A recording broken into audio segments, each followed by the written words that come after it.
So I would like to introduce you to wii2 number 1, which I don't understand why Gaijin has guest accounts if they proceed to, oh my god, load the player profile.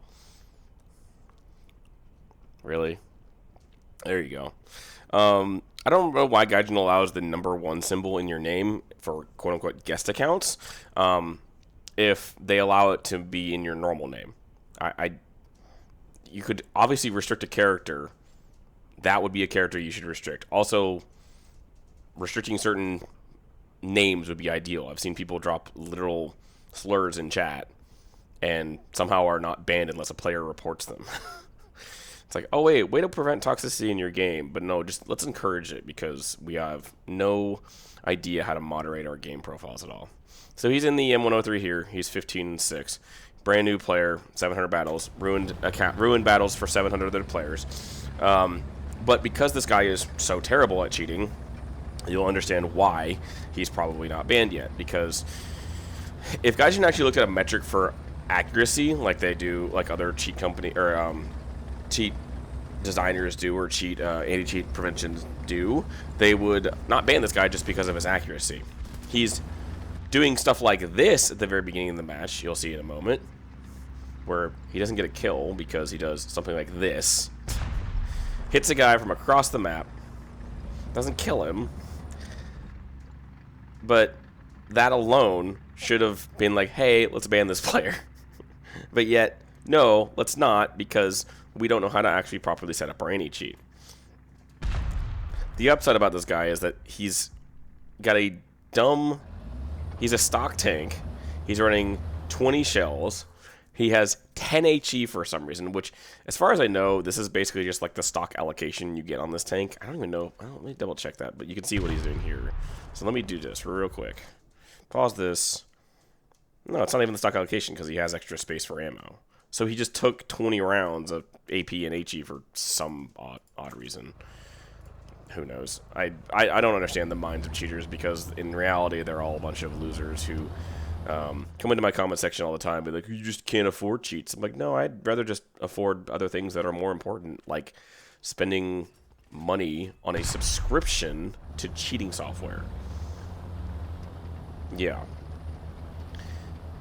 And also the fact that you're also paying someone to give access to all of your PC. Even though our guy who's come into my comment section several times claiming that it doesn't give them access rights to your PC, that's just not how that works. I do love that people think that that's really obvious, because the only way to know for sure is if he would let me see his code, which then I would know if he has backdoor access. But he won't do that because that would give me access to the source code. They won't do it anyway, because that would also reveal their secrets to other people, so that people could copy them and sell their cheats, and yeah, it's just all this other stuff. So, in reality, if you are the one purchasing it, you are giving someone full access to all of your PC. How do I know that's actually possible?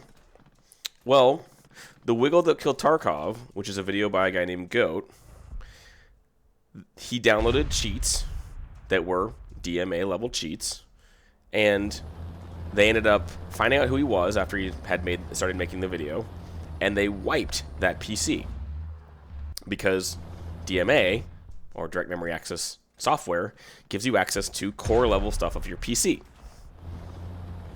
and that should be fairly obvious to anyone who can know even the basic thing about computers. If you have access to Ring 0, or like the core level access of your PC, then someone can access anything on your PC. So yes, do not download them. Do not think that they are a good idea just because you want to troll or do whatever. It's a waste of money and potentially destroying your PC. Considering I know how many people in War Thunder have not very good PCs, that would be a very stupid idea to do. So I would suggest you not do that. Going forward, so these videos obviously are going to be I'm doing double uploads this week. Obviously I do Monday through Saturday is my general upload schedule, and then I do not do Sundays.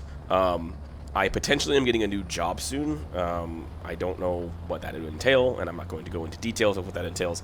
However, it might mean that I would have less time to upload videos, at least weekend-wise, because it would be an offset schedule. So in that regard, I will still keep uploading, obviously, on my daily schedule in the time being. And as always, I appreciate any sort of comments or uploads from people, as well as the fact that I appreciate any coffee donations, as always. The other upside soon is that I am going to be getting a new graphics card soon, thanks to some of the support I've gotten recently. I had a friend of mine who is a lot more wealthy than I am reach out to me and say, hey, are you needing a new graphics card? I'm like, yeah, I've had a 1070 for a long time.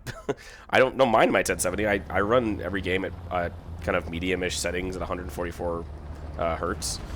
So I have no issue running the game because I don't really care about 4K or anything like that. I run 2560 by 1440 on 2 monitors, and my 1070 runs great. It has no issue running pretty much every game I play. The only game I think I've struggled with recently is Helldivers, but that's when you get a lot of enemy density, it gets really laggy. But I think that's for any system. I have friends who have 3080s and stuff like that lag in Helldivers. That shouldn't surprise anybody that Helldivers can be laggy when there's a lot of enemies on screen. And he told me that if I wanted it, because he lives cross country from me, and he told me that he would sell me his 4070 Ti if I paid shipping, and to cover his part of his new cost for his new card. And I said, sure, I don't mind doing that. It's a good upgrade, and I don't really need to upgrade my CPU either, because even though I have an 8700K, 8700K is still a pretty good CPU. I've ran with my 8700K for 6 years at this point, and don't intend on changing anytime soon. I have friends who are like, oh, you could do AMD, and I'm like, I could, but I like my Intel chip card. Until it dies, I probably won't replace it at all. My 1070 is kind of getting old, and it needs a replacement, so, and I am not an AMD fan in all regards, so AMD won't be my replacement, at least unless something improves heat-wise on them. But in that regard, so it's a couple good news for me. Obviously, new potential job, new income, stuff like that. So I don't intend on stop doing this until Gaijin changes something, because the funny thing is we keep getting notifications about, oh, BattlEye is potentially coming to the game, and yet they've released that like a couple months ago, and nothing has changed. I haven't even seen any new updates in the data leaks that we see on Reddit every now and then from data mines. Still haven't seen anything new. My theory is that they are potentially testing it, and there's probably problems with it being implemented. Because in reality, all they would have to do is set it up correctly, make sure it runs correctly, make sure Linux can run it, because all you have to do is email the group that makes BattlEye, and say, hey, we want to use Linux on this system, or we want to be able to support Linux users. They'll set it up for you and go from there. It's the reason why GTA has pissed off a lot of Linux users, because GTA never set up the system for it, and that's potentially a problem for them. So I will leave this here. As always, if you have a personal question you want to leave to me, try to follow the pinned comment below. And as always, I hope you have a good rest of your morning, day, evening, or night, and have a good one.